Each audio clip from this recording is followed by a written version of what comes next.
Чудя се при толкова много медии в Несебър в момента, как пък нито една не хвана вика за рогата. Ако имаше журналисти на място в Несебър и Бургас, можеше да се провери кой е собственика на вила Романа и как речното корито е станало негова собственост. Кой архитект е изготвил ПУП предвиждащ застрояване върху речното корито? Кой кмет или общински съветници са одобрили плана предвиждащ застрояване на речното корито?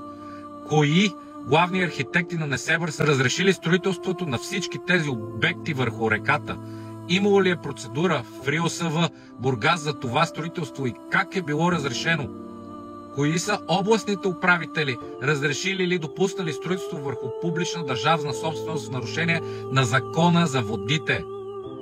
Иначе е добре да се показват и описват кадрите от наводнението и почистването, но ако не се изследват причините и не се накажат виновните, след 2 години пак ще ходят на място и ще заснемат поредното наводнение с поредните жертви. Интересно е, че прокуратурата мълчи при 4 жертви, а тук става дума за огромен брой престъпни деяния, довели до жертвите, част от тях извършени в съгласие от група длъжностни лица. Хайде поне на нивото на Турция да са, които след земетресението осъдиха виновните за опасните строежи. Защо отново медиите мълчат? Защо никой не разследва какво е нивото на разследващата журналистика в България?